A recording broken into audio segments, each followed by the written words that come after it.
Hello, welcome to Suman TV. 2024 సార్వత్రిక ఎన్నికలకు సంబంధించి ఏపీలో అధికార వైఎస్ఆర్ కాంగ్రెస్ పార్టీ దూకుడు ప్రదర్శిస్తుంది. ఇప్పటికే 4 జాబితాలను విడుదల చేసి తమ అభ్యర్థులను కూడా ఖరారు చేయడం జరిగింది.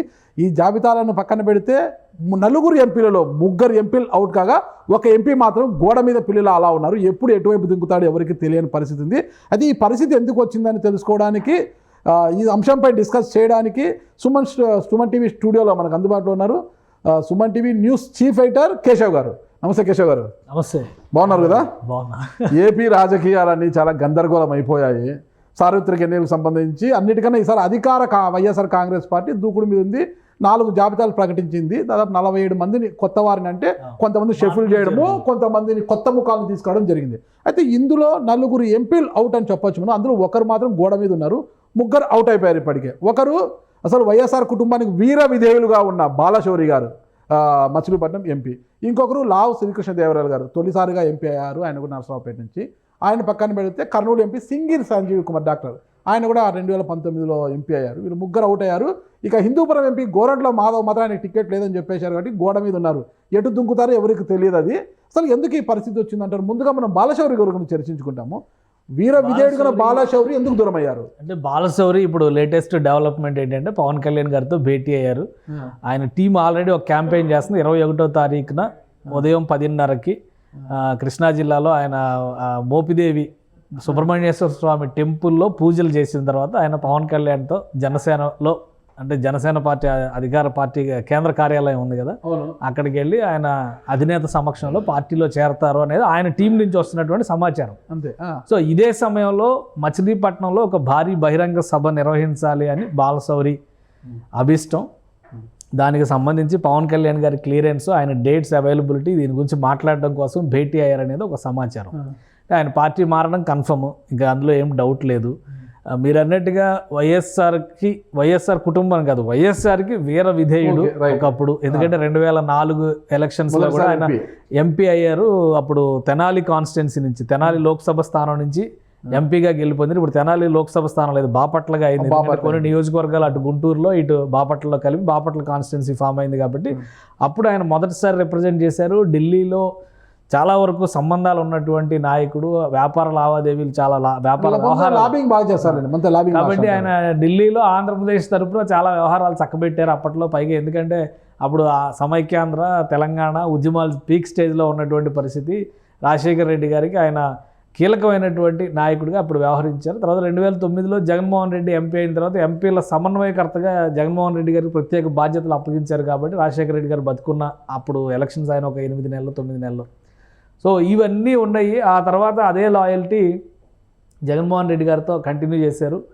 2014 ఎలక్షన్స్లో ఆయన గుంటూరు లోక్సభ స్థానం నుంచి పోటీ చేశారు, ఓటమి పాలయ్యారు.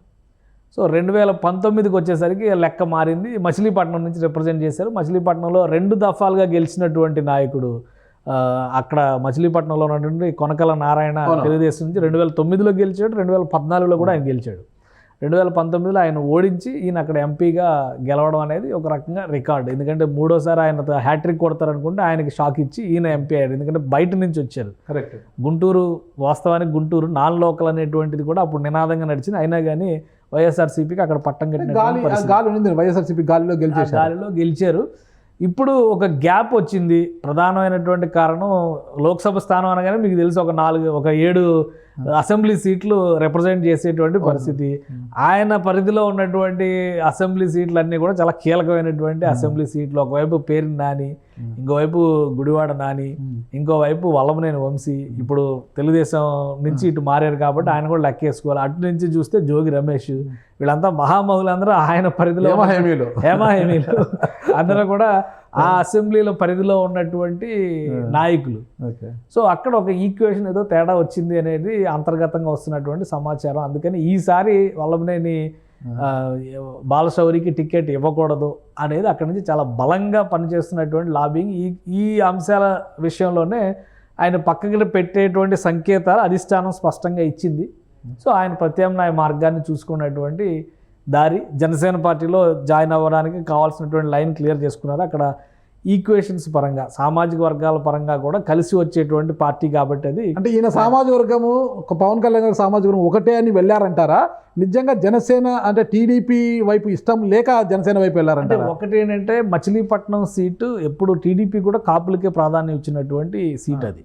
అంతకుముందర కైకాల సత్యనారాయణ గారు రిప్రజెంట్ చేసిన, కొనకాల నారాయణ గారు రిప్రజెంట్ చేసిన, ఇట్లా చాలా మందిని కలుపుకొని చూస్తే గత చరిత్రను చూస్తే కనుక ఆ ఈక్వేషన్స్ పరంగా అది కాపు సామాజిక వర్గ సీటు కాబట్టి జనసేన టీడీపీ పొత్తులో ఉన్నప్పుడు సిట్టింగ్ ఎంపీ జనసేనలో జాయిన్ అయితే ఆయనకు ప్రిఫరెన్స్ ఎక్కువ ఇవ్వడానికి అవకాశం ఉంటుంది ఖచ్చితంగా. సో ఇప్పుడు మైత్రి బంధంలో ఉన్నటువంటి టీడీపీ జనసేన అధినేతలు ఏం డిసైడ్ చేస్తారో చూడాలి.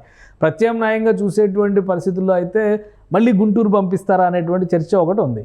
అయితే గుంటూరు పంపించడానికి అవకాశాలు చాలా తక్కువగా ఉన్నాయి. ఎందుకంటే ఇప్పుడు అక్కడ గల్లా జయదేవ్ రిప్రజెంట్ చేస్తున్నారు, మళ్ళీ పోటీ చేయనన్నారు కదా, పోటీ దిగుతారా లేదా అనేటువంటి చర్చ గల్లా కుటుంబము చంద్రగిరి నుంచి అడుగుతున్నారు వాళ్ళు.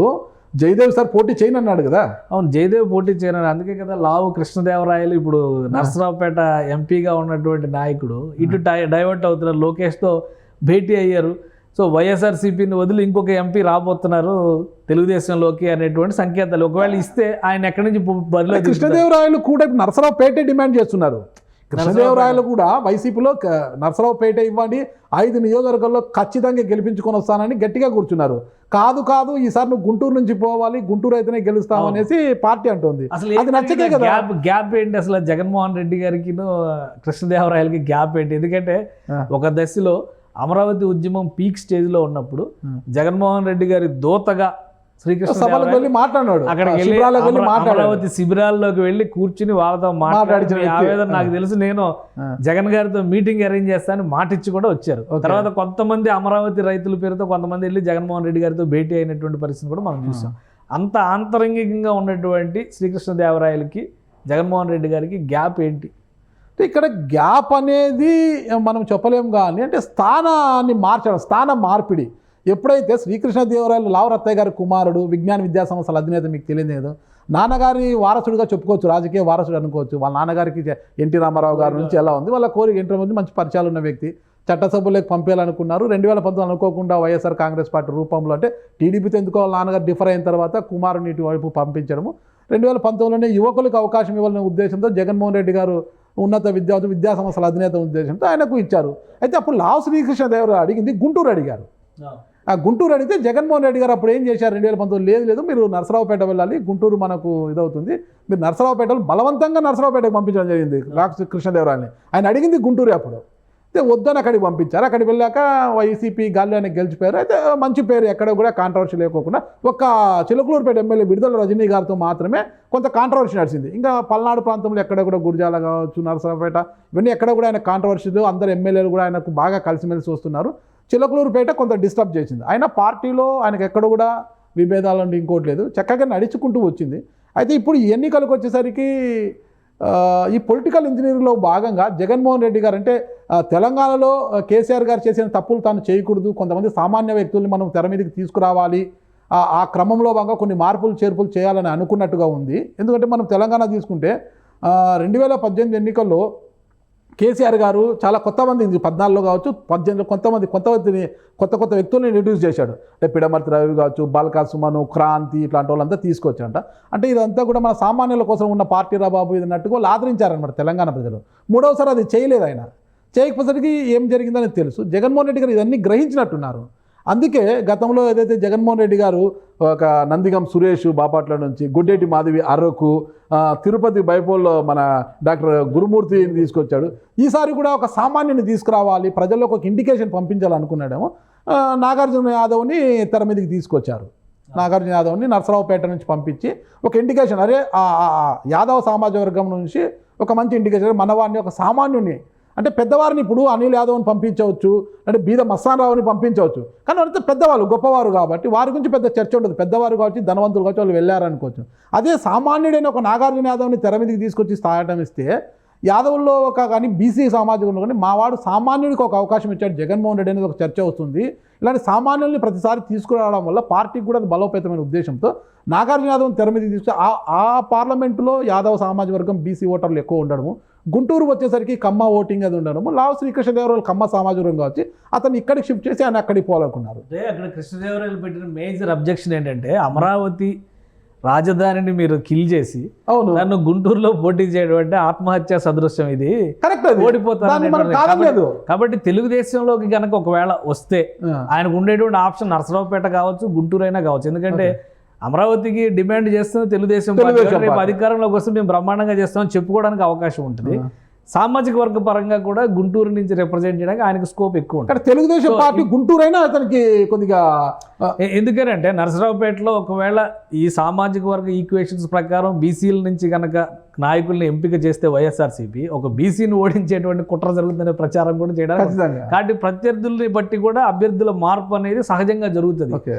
అదే క్రమంలో ఒక 2 ఆప్షన్స్గా చూడడానికి అవకాశం ఉంది. అయితే ఒకటి ఇక్కడ పక్కాగా మనం చూడాల్సింది ఏంటంటే రఘురామకృష్ణరాజు గారు ఆల్రెడీ అవుట్ అయిన వికెట్. అది ఎప్పుడు అది తర్వాత జరిగిన పరిణామ క్రమంలో గోరంట్ల మాధవ్ని అక్కడ పార్టీనే ఆయన సెల్ఫ్ అవుట్ చేసినటువంటి పరిస్థితి. తర్వాత మీరు చెప్పినట్టుగా కర్నూలు ఎంపీ సంజీవ్ కుమార్ బయటికి వెళ్ళిపోయారు.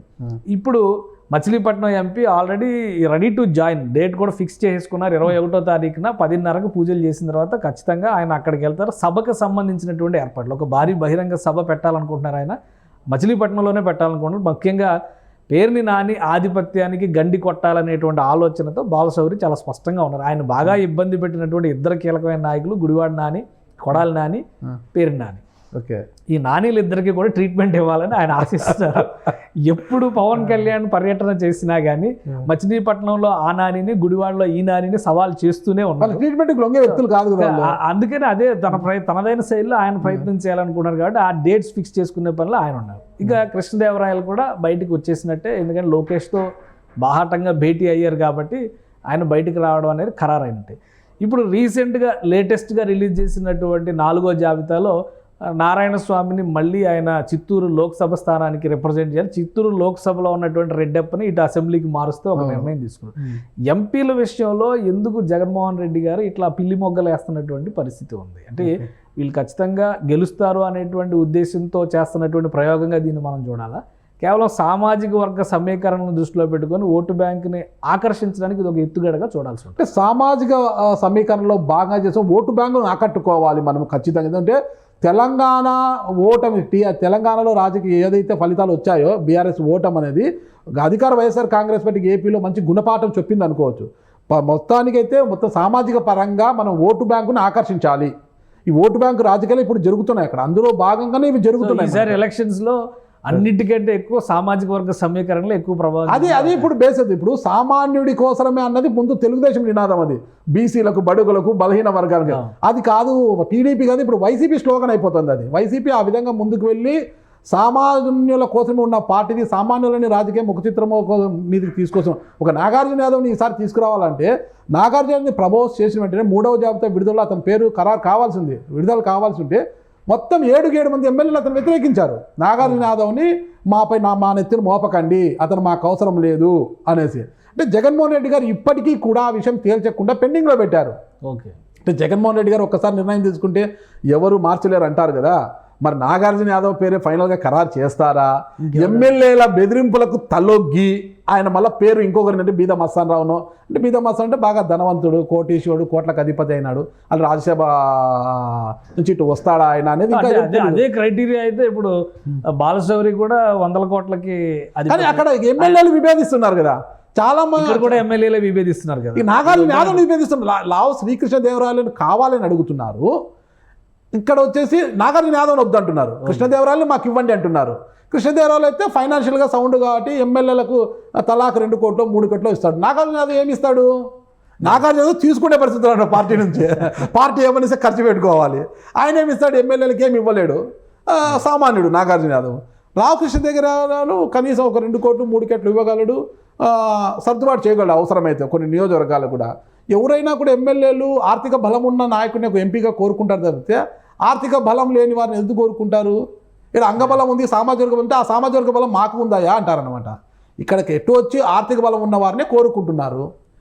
ఇక్కడ మన బాలశౌరి విషయానికి వచ్చేసరికి ఎమ్మెల్యేలు వ్యతిరేకిస్తున్నారు. మాకు అతను వద్దు అంటే అతని వ్యవహార శైలి కావచ్చు, ఏదైనా కావచ్చు, ఎమ్మెల్యేలతో కలుపుకొరతనంగా ఉన్నారా లేరా అని పక్కడితే కొన్ని ఈక్వేషన్స్ కొన్ని చోట్ల పనిచేస్తున్నాయి. ఒక రకంగా సామాజిక న్యాయ సూత్రాల అంశాలను ఎన్నింటినీ దృష్టిలో పెట్టుకొని చూస్తే ఇంకా భారీ మార్పులు వైసీపీ లిస్టులో ముఖ్యంగా ఖచ్చితంగా, లోక్సభ ఖచ్చితంగా. అభ్యర్థుల లిస్టులో భారీ మార్పులు జరిగేటువంటి అవకాశాలు స్పష్టంగా కనిపిస్తున్నాయి. రెండోది అక్కడ అసంతృప్తుల జాబితా ఆధారంగా ప్రతిపక్ష పార్టీలు అభ్యర్థుల మార్పులు జరగవచ్చు, ప్రత్యర్థుల నిర్ణయాలు కూడా జరగవచ్చు. ఇది చాలా స్పష్టంగా కనిపిస్తుంది. మూడోది ఏంటంటే బీజేపీ ఎప్పుడు అడుగు పెడుతుందో, ఓకే, కూటమిలోకి బీజేపీ ఎప్పుడు అడుగు పెడుతుందో అప్పుడు మళ్ళీ పరిణామాలు చాలా అన్ని కూడా వేగంగా మారిపోతాయి కదా. చాలా వేగంగా జరగడానికి అయితే సంకేతాలు ఉన్నాయి. కాబట్టి ఇది జస్ట్ బిగినింగ్ మాత్రమే.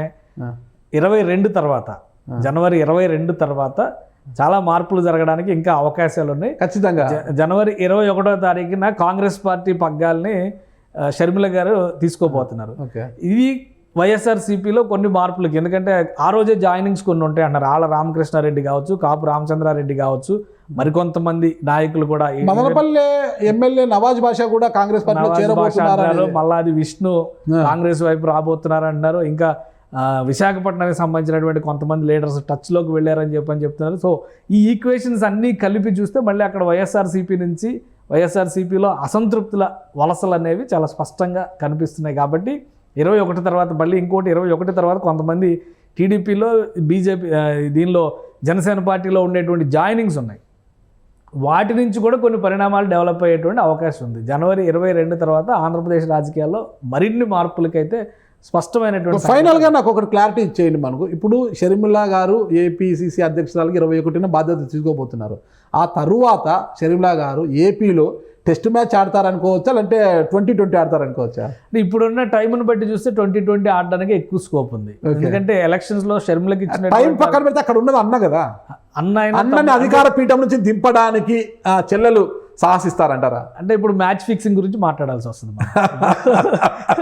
ఇక్కడ జరిగితే 2020 మ్యాచ్ అంటే హోరాహోరీగా జరగాలి. లేదంటే అన్నా చెల్లెలు అనేటువంటి ఈక్వేషన్ నిన్న జరిగినటువంటి కుటుంబ గీతాన్ని మనం చూస్తే కనుక ఈ ఫ్యామిలీ గ్యాదరింగ్ తర్వాత మనసు మారి ఉంటే కనుక మ్యాచ్ ఫిక్సింగ్ గురించి ఎక్కువ మాట్లాడాల్సి వస్తుంది. కానీ ఇప్పుడు ఉన్నటువంటి లెక్కల్లో కనిపిస్తున్నటువంటి సంకేతాలను బట్టి చూస్తే వైఎస్ఆర్సీపీలో ఎవరైతే నిరాదరణకు గురవుతున్నారో, వైఎస్ఆర్ ఆశయాలు, వైఎస్ఆర్ కుటుంబం అనేటువంటి ఆప్యాయత దగ్గర అయినటువంటి నాయకులు ఎవరైతే ఉన్నారో వాళ్ళలో చాలామంది అసంతృప్తితో ఉన్నవాళ్ళు ఉండొచ్చు. టీడీపీలోకి అడుగు పెట్టలేక, ఇతర ప్రత్యామ్నాయాలను చూడలేక ఆళ్ళ రామకృష్ణారెడ్డి ఒక మాట చెప్పారు, నేను ఎప్పటికీ వైఎస్ఆర్ ఫ్యామిలీ విధేయుండే అన్నారు. కాబట్టి అదే ఈక్వేషన్ షర్మిలకి అప్లై చేశారు ఆయన. అదే కేటగిరీలో ఇంకెంతమంది వస్తారనేది వెయిట్. సునీత గారు కూడా, వైఎస్ వివేకానంద గారు కుమార్తె సునీత గారు కూడా కాంగ్రెస్ పార్టీలో జాయిన్ అవుతున్నారు. అదే వీళ్ళందరూ వస్తే కనుక చాలా లెక్కలు మారుతాయి. మైసూరారెడ్డి రావచ్చు, డిఎల్ రవీంద్రారెడ్డి రావచ్చు, రాయలసీమలో ఒక లెక్క, అలానే గోదావరి జిల్లాలో ఒక లెక్క. ఇవన్నీ కూడా రెడీ చేసి పెట్టుకున్నారు. షర్మిల సిన్సియర్గా కాంగ్రెస్ పార్టీని ముందుకు తీసుకెళ్ళాలి, రాహుల్ గాంధీ చెప్పినటువంటి టార్గెట్ 15% ఓటింగ్ సాధించాలి అంటే కనుక ఖచ్చితంగా 2020 మ్యాచ్ ఆడాలి. ఓకే, అలా ఆడకుండా టెస్ట్ మ్యాచ్ ఆడడానికి గనక ఈ 2 నెలల్లో ప్రాధాన్యం ఇచ్చారంటే ఇది మ్యాచ్ ఫిక్సింగ్ వ్యవహారంగా మనం చూడాల్సి ఉంటుంది. అన్నని సీఎం కుర్చీలో కూర్చోబెట్టడానికి చెల్లెలిగా ఎంత కష్టపడిందో అందరికీ తెలిసినదే. అదే చెల్లి అన్నను కుర్చీ నుంచి దింపడానికి కృషి చేస్తుందా అన్నది ఇక్కడ ప్రధానమైన. అంటే ఆ కష్టానికి తగిన ఫలితం రాలేదనే కదా ఆ చెల్లెళ్ళు బయటకు వచ్చి ఇప్పుడు వీధి పోరాటాలు చేయాల్సిన పరిస్థితి, న్యాయ పోరాటాలు చేయాల్సిన పరిస్థితి వచ్చింది. కాబట్టి కష్టానికి ఫలితం దక్కుంటే కనుక ఆ ఈక్వేషన్ ఇంకో రకంగా ఉండేది. ఆ ఫలితం దక్కలేదు కాబట్టి ఇప్పుడు బయటకు వచ్చారు. కాబట్టి వాళ్ళని వాళ్ళు ప్రూవ్ చేసుకోవాల్సినటువంటి పరిస్థితి. ఆ రోజు అన్న కోసం పోరాడారు, ఈ రోజు వాళ్ళ అస్తిత్వం కోసం పోరాడాల్సినటువంటి పరిస్థితి ఉంది. ఆ రోజు అన్న వదిలిన బాణం అయితే ఈ రోజు కాంగ్రెస్ వదిలిన బాణంగా చూడొచ్చు అన్న షర్మిల గారు. అంతే కదా మరి.